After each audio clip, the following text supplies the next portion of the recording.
자, 그러면 오늘 이제 문제 보도록 하겠습니다. 문제.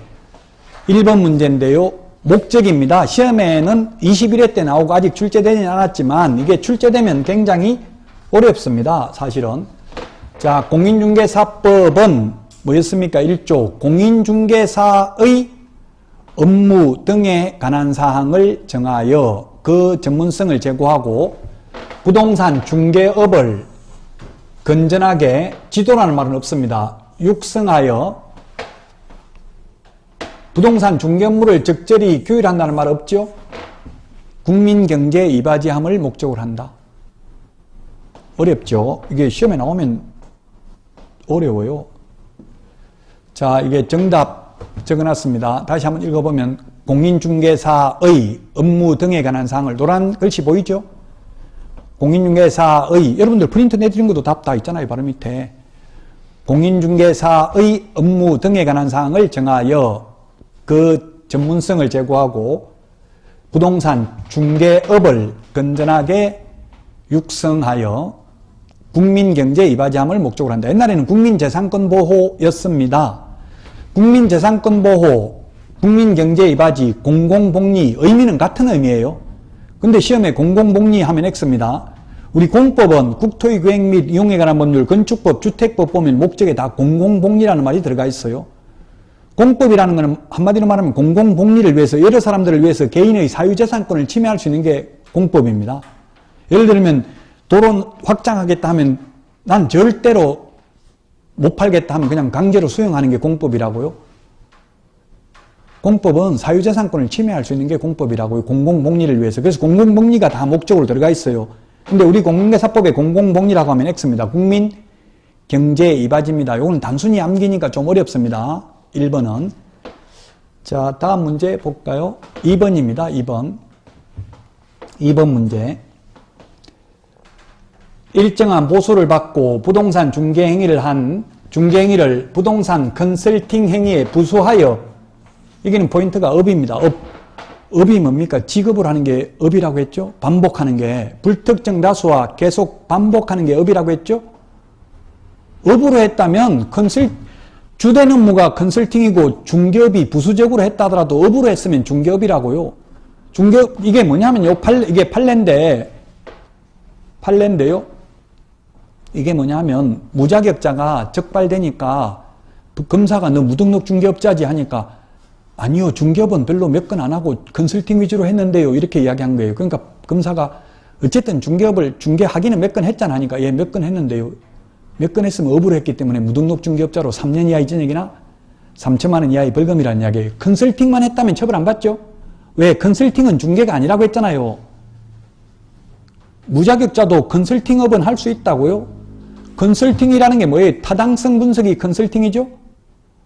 수익률 컨설팅, 세무 컨설팅, 이런 게, 식당 하면 손님이 뭐, 유동인구가 몇 명이다, 예상 수익이 얼마 된다, 옆에는 지금 얼마 벌고 있다, 이런 게 컨설팅이라고요.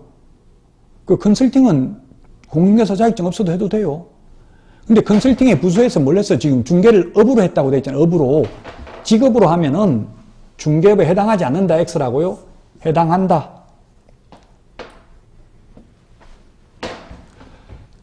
자, 여기 나와 있는데, 판례가 나와 있는데, 지금 여기 판례를 보니까 2006도라고 돼 있죠. 도. 사건 번호가 도라고 돼 있네요. 도. 자, 사건 번호가 가나다가 있고요. 그 다음에 고노도가 있는데, 시험에는 안 나옵니다. 그냥 공부하는데 참고로 하라는 뜻입니다. 이게 가나다는 민사사건이고요. 고노도는 형사사건입니다. 가는 지방법원, 나는 고등법원, 다는 대법원이에요. 그럼 다라, 사건 번호가 이게 앞에 다라고 붙어, 민법 판례를 보면 다 다라고 붙어 있을 거예요. 그는 민사사건 대법원 판례라는 뜻이에요. 다라고 붙어 있으면. 그럼 형사사건은 고노도인데 이게 지금 도라고 돼 있잖아요. 도. 2006도라고 돼 있죠? 2006년도 대법원에 접수된 형사사건이고 7594는 이게 1년 번호예요. 그래서 여러분들이 아까 판례 검색은 어디다가 판례 검색한다고 했어요? 대법원 종합법률정보에 들어가서 오늘 숙제입니다. 이거 한번 검색해 보세요. 2006도 7594 쳐가지고 한번 판결문을 하나만 다 읽어보고 오세요. 무슨 말인지 몰라도. 대법원 종합법률정보에 가서 확인하면 된다고 했어요. 대법원 종합법률정보. 대법원 종합법률정보에 가셔서 대법원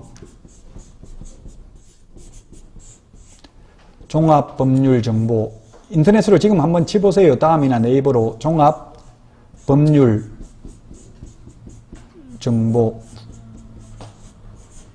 네이버나 다음에 치보시면 대법원 종합법률정보라고 나올 겁니다. 여기 가셔서 지금 한번 치보세요. 그게 판례 검색에다가 2006도에 7594 이렇게 치면은 이게 시험에 많이 출제됐던 판례입니다. 제가 다음에 이제 판례도 제가 이게 파워포인트로 다 만들어가지고 판례 특강도 한번 하도록 하겠습니다. 시험에 우리 공인중개사법 시험에는 다툼이 있으면 판례의함 이게 한 10문제 정도 나와요. 민법은 32문제 이상 나오고요. 다툼이 있으면 판례의함. 다툼이 있으면 학설의함 이런 건 없다고요. 제가 논문은 학설이 중요하지만 시험은 판례가 중요하다고 했죠. 나옵니까 이거? 2006도에 7594. 예, 그래서 어쨌든 컨설팅만 했다면 중개업이 아니지만 부수에서 뭘 했다고요? 중개를 업으로 했잖아요. 직업으로 했다면 업으로 하면 중개업에 해당된다는 점을 주의해야 됩니다. 업이라는 것은 불특정 다수와 계속 반복하거나 반복 의사가 있는 것을 업이라고 한다. 자격증 없어도 우연한 기회에 한두 번 중개하는 것은 불법이 아니라고 했습니다. 다음 문제 보겠습니다. 중개라 하면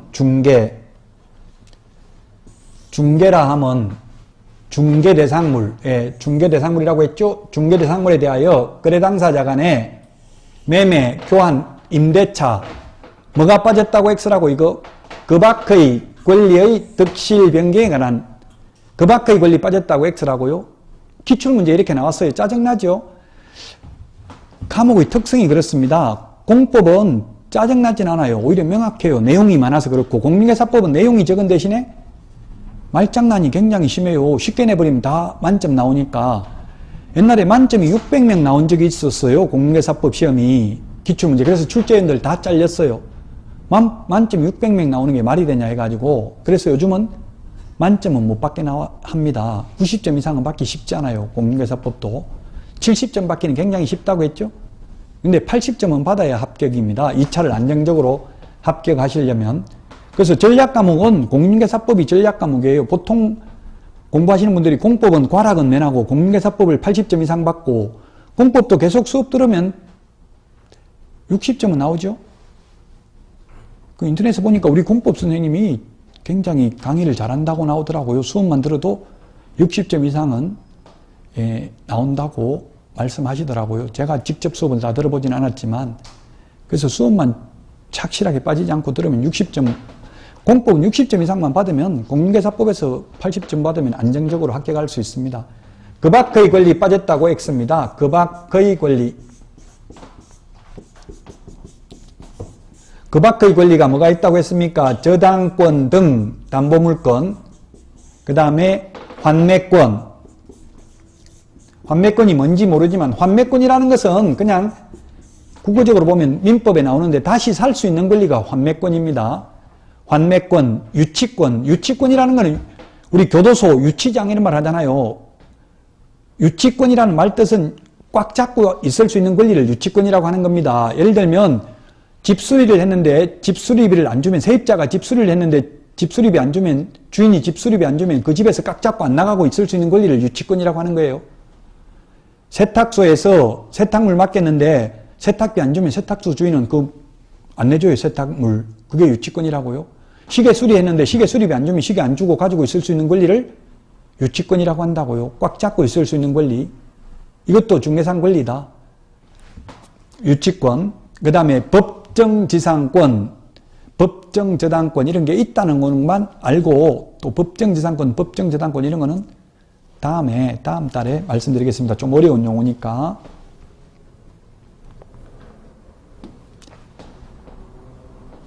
자, 그래서 해설 보시면 중개업이란 다른 사람의 의뢰에 의하여 중개네요.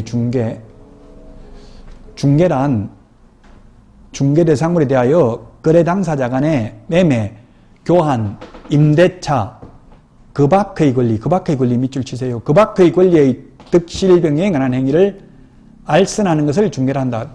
자꾸 구구적으로 따지면 그 밖의 권리 빠졌다고 이게 뭐가 X냐 이렇게 저한테 따지면 저도 할 말이 없어요. 시험에 이렇게 나왔다고 기출문제에. 이해가 안 되면 암기를 하고 암기가 안 되면 이해를 하고 둘 중에 하나는 돼요. 하다 보면. 그래서 둘 중에 하나를 자꾸 반복하다 보면 이거는 이해해야 되는 부분이다. 이거는 암기해야 되는 부분이다. 이런 것 자체가 이제 이해가 됩니다. 그래서 만약에 컨설팅에 부수하여 업으로 했다면 중개업에 해당이 된다. 요거는 지금 3번에 대한 그 해설은 조금 안 맞긴 한데요. 어쨌든 이 해설 자체가 틀린 말은 아닙니다. 왜 틀렸다고 해서 이게 지금 X죠? X인 이유가 왜 X다? 그 밖의 권리가 빠져서 X다. 그 밖의 권리라는 말이 빠져서 X입니다. 그 밖의 권리가 저당권, 환매권, 유치권, 법정재산권, 법정저당권 이런 것들이 있다. 다음 문제 보도록 하겠습니다. 개업 공인중개사라 하면 이 법에 의해서 중개사무소 개설 등록을 한 자를 말합니다. 등록을 한 자를 말하고요. 현재 중개업을 영위하고 안 하고 이거는 상관없습니다. 등록을 한 자를 개업공개사라고 합니다. 옛날에 중개업자라고 부른다고 했어요. 그래서 X입니다. 중개업을 영위 안 해도 개업공개사고 개업공개사의 종류는 세 가지가 있었죠. 개업공개사의 종류는 세 가지가 있었다. 세 가지가 뭐가 있었습니까? 법인인 개업공개사가 있었고 그 다음에 두 번째는 공인중개사인 개업공인중개사가 있었고 세 번째는 부칙개공, 줄여서 부칙개공이라고 하겠습니다. 옛날에 중개인이라고 불렀다. 옛날에 복덕방에서 자격증 없이 하던 분들 중개인이라고 불렀는데 2006년 1월 30일부터 법 7638호 부칙 제6조 2항의 규정에 의해서 중개사무소 개설 등록을 한 자를 개설 등록을 한 것으로 보는 자를 부칙개공이라고 부르겠다. 자격증 없이 기득권을 가지고 옛날에 복덕방 하던 분들 지금도 계속하고 있는 분들을 부칙개공이라고 부르겠다. 소위 중개인입니다. 법인은 또 일반 법인이 있고 특수법인이라는 게 있어요. 특별법이라는 말을 했죠. 그 지역농협, 산업단지관리기관, 지역산림조합, 한국자산관리공사 이런 게 특수법인, 특별법에 의한 법인입니다. 그런 특별법에 의한 특수법인은 우리 공인중개사법을 적용 안 하는 경우도 있다. 그래서 자격증 없는 경우도 가능할 수도 있다. 근데 여러분들은 특별법에 의한 특수법인이 아니기 때문에 무조건 자격증 취득해야 됩니다. 개업하려면.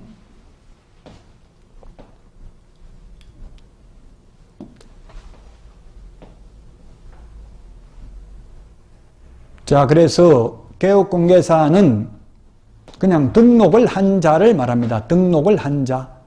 등록을 하여 중개업을 영위하는 자. 이 말이 X라고요. 중개업을 영위 안 해도 등록만 하고 아직 한 건도 안 해도 그건 개업공개사라고요. 한 건도 중개 안 한 상태라도.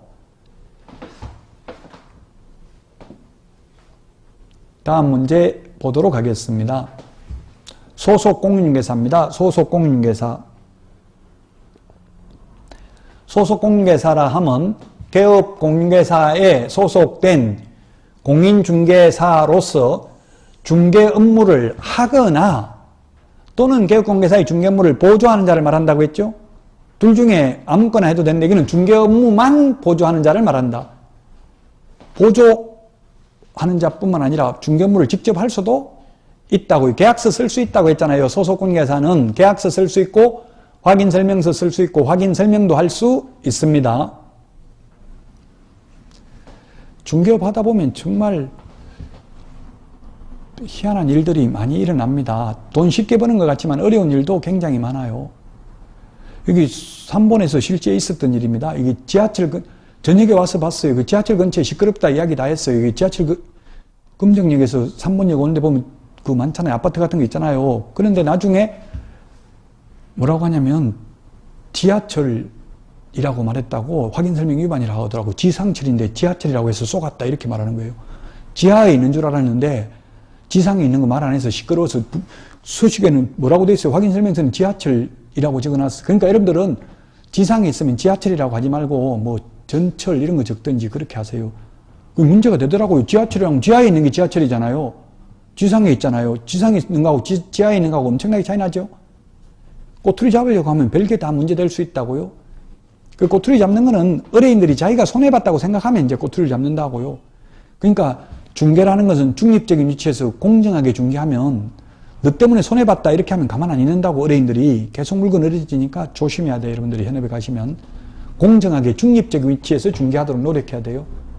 그 중개업무만 우리 시험에 만 또는 절대로 하나여 어떠한 경우에도 이런 말 들어가면 80% 이상은 X입니다. 그 표현이 영국 속담에 There is no rule but exception. 예외 없는 규칙은 없다. 이런 말이 있어요. 그래서 민법에도 보면 다만 이런 단서조항이 있어요. 그게 예외죠. 예외는 거의 있다고요. 그래서 만자 이런 거 들어가면 거의 X입니다. 중개업무만 보조할 수 있는 게 아니라 직접 중개업무 할 수도 있다고요. 자, 해설 보겠습니다. 중개업무를 수행하거나 또는 보조하는 자를 말한다. 보조만 할 수 있는 게 아니고 그래서 X다. 자, OX 문제는 X가 어렵고요. 오지선다행에서는 O가 맞는 것 찾는 게 어렵습니다. 그 이번 시험은 대부분 과목이 맞는 것을 고르시오. 이게 70% 나왔어요. 그럼 굉장히 어려운 거예요. 보통 이때까지 시험을 다 합하면 틀린 것을 고르시오가 70%라고요. 근데 올해 시험은 공인중개사법에 옳은 것을 고르시오가 70% 나왔다고요. 그러니까 어렵게 느껴지겠죠.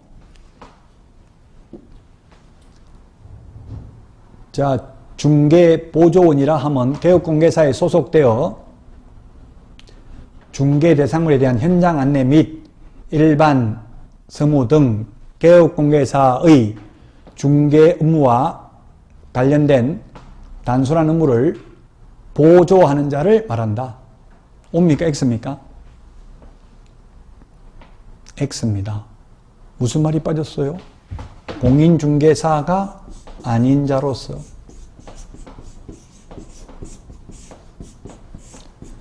공인중개사가 아닌 자로서 이 말이 빠져서 X라고요. 공인중개사 자격증 있는 사람으로서 보조하는 것은 소속공인중개사라고요.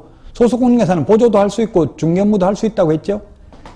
지금 가장 짜증나는 파트가 오늘 하는 이게 용어정의와 중개사물입니다. 이제 다음 주부터는 이런 거 없어요. 논란의 여지는 없다고요. 근데 이게 용어정의와 중개사물이 이게 말장난이 심합니다. 공인중개사가 아닌 자로서 이 말이 빠져서 X라고요. 그냥 국어적으로 보면 맞는 것 같죠?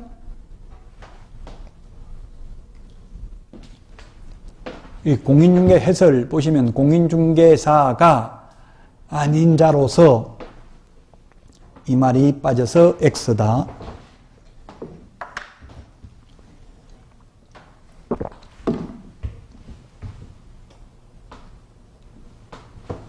다음 문제 보도록 하겠습니다.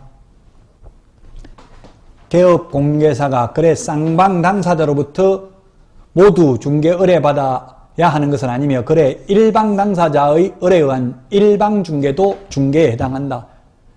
우리 현업에서는 양쪽에 다 의뢰받는 걸 양타 쳤다 이런 말을 해요. 한쪽만 의뢰받는 것 단타, 반타, 쪽 했다 이런 말도 하더라고요. 쪽 한 건 했다 이런 말도 하더라고요. 쪽이라는 게 뭐냐면 한쪽밖에 중개보수 못 받는다. 이것을 공동중개라고도 하죠. 공동중개하면 개업공개사 2명이면 중개보수 한쪽밖에 못 받잖아요. 원래 중개보수 양쪽에 쌍방으로부터 각각 받을 수 있는데 그래서 단독중개든 공동중개든 다 중개에 해당합니다. 요건 맞는 표현입니다.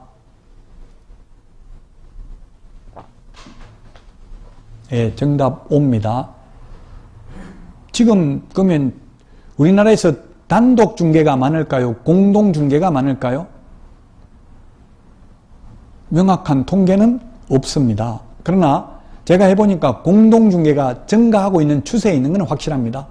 아파트 같은 경우는 공동 중개가 굉장히 활성화되어 있습니다. 왜냐하면 아파트는 CCTV를 다 볼 수 있기 때문에 남은 물건 빼돌리기가 어렵습니다. 근데 토지 같은 거는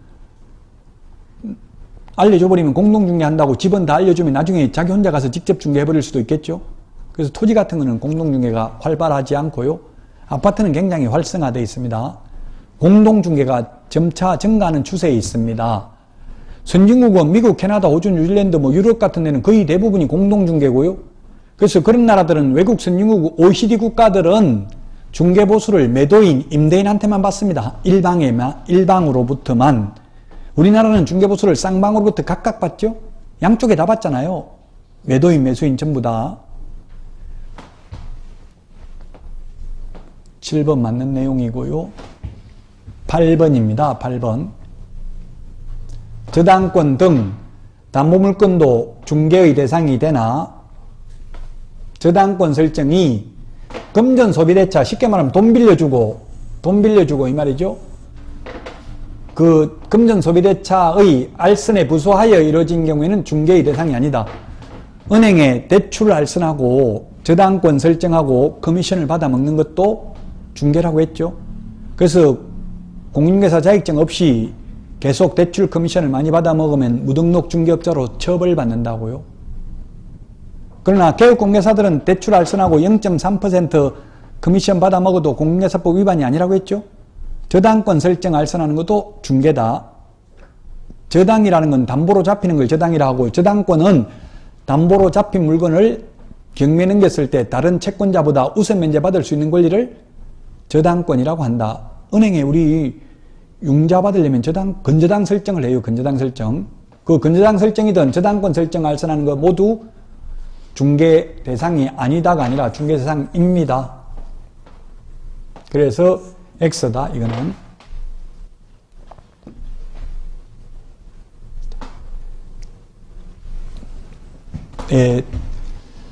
저당권이 금전소비대차 알선에 부수하여 이루어졌다 하더라도 달리 볼 것도 아니다. 역시 중개대상 권리에 해당된다.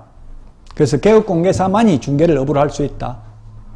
그래서 매도인보다는 매수인을 많이 알고 있는 게 돈 더 많이 번다고 했죠.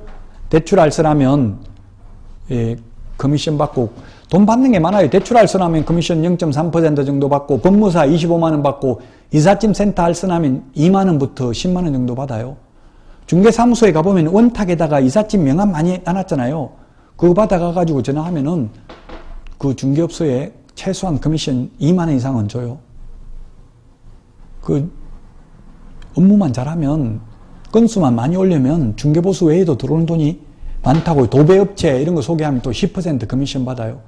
불법이다 아니다 도배업체 소개시켜주고, 중개업은 개업공개사만 할 수 있지만 중개업 아닌 거는 아무나 해도 돼요. 도배업체 알선하는 거는 개업공개사가 해도 되고 다른 사람이 해도 상관없어요. 그래서 8번 X고요. 자, 그 다음에 우연한 기회입니다. 우연한 기회. 포인트가 우연한 기회죠. 우연한 기회. 우연한 기회에 단 1회 중개행위를 한 경우에 중개업에 해당되지 않는다.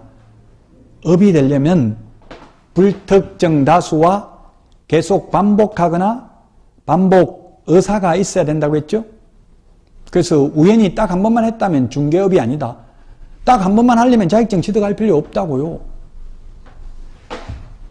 그러므로 항상 간판을 내걸고 있는 상태에서 1회 중개행위를 하여 보수를 받았다 하더라도 처벌되지 않는다. 간판 달면 처벌받는다 했죠. 간판 달았다는 것은 손님 오면 손님 받을 의사가 있는 거잖아요. 비록 한 번만 했다 하더라도 간판 달고 하면 중개업입니다. 그럼 무자격자가 중개업을 하면 무등록 중개업자로 처벌받는다고요. 간판 달고 하면 반복 의사가 있기 때문에 중개업이란 다른 사람의 의뢰에 의하여 일정한 보수를 받고 중개를 업으로 하는 것을 중개업이라고 한다.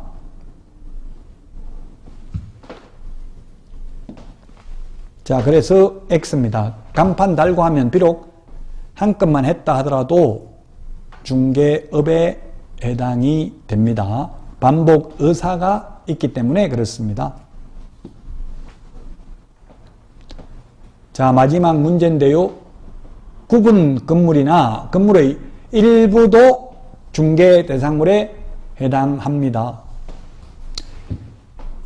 예를 들면 아파트 101호, 102호 다 중개상물 되잖아요. 구분 건물, 집합 건물 소유 및 관리에 관한 법률에 있어 소유권이 구분되어 있으면 우리 학원 건물 이것도 건물 소유자가 다 안 갖고 층마다 다를 수도 있어요. 구분 소유가 인정될 수 있다고요. 다가구 주택은 단독주택이잖아요. 원룸 같은 거, 이거 3층짜리 있는 거 주인이 한 명인 거 있죠? 한 명인 게 있다면, 주인이 한 명인데 3층짜리 있으면 2층만 팔아먹을 수는 없잖아요. 소유자가 한 명이기 때문에. 단 2층만 전세 줄 수는 있겠죠? 그래서 건물의 일부도 중개상물이 될 수 있습니다. 미등기 건물이나 무허가 건물도 중개대상물 될 수 있습니다. 미등기 건물 재산세는 내요, 안 내요? 미등기 건물 재산세 내야 돼요. 세법은 실질과세 원칙입니다. 실질과세 원칙. 진실에 의해서 세금 내야 돼요. 재산이 있으면 세금 내야 돼요. 지금 제가 아는 지인도 지금 저 평택의 지역조합 아파트, 조합은 그 아파트 분양받았는데 그 분쟁 중에 해가지고 원래 지역조합은 토지 소유권을 다 확보 안 한 상태에서 건물을 짓잖아요. 그러다 보니까 지금 분쟁이 생겨가지고 토지에 대해서는 등기를 못했어요. 그래도 재산세 나오더라고요. 재산세 내야 돼요. 그 미등기 건물, 무허가 건물도 중개상물 된다고요.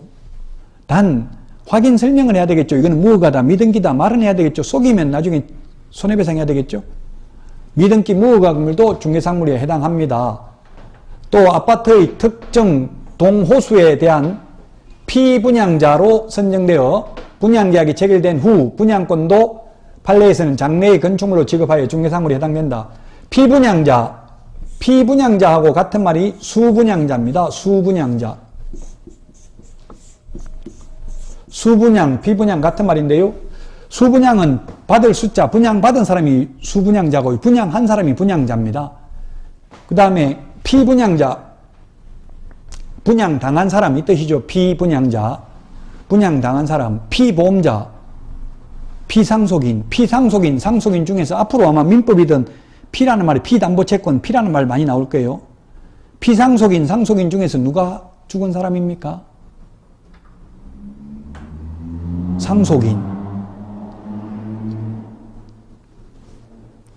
피상속인 중에서 누가 죽은 세에 죽은 상속인. 네, 피상속인이 죽은 사람이죠. 상속인이 상속받은 사람이고, 세금은 누가 내요? 상속세는 상속인이 내죠. 피상속인이 살아나서 세금 낼 수는 없잖아요. 피보험자, 피봐야 보험에, 피보험자가 죽어야 보험금이 나와요. 피보험자.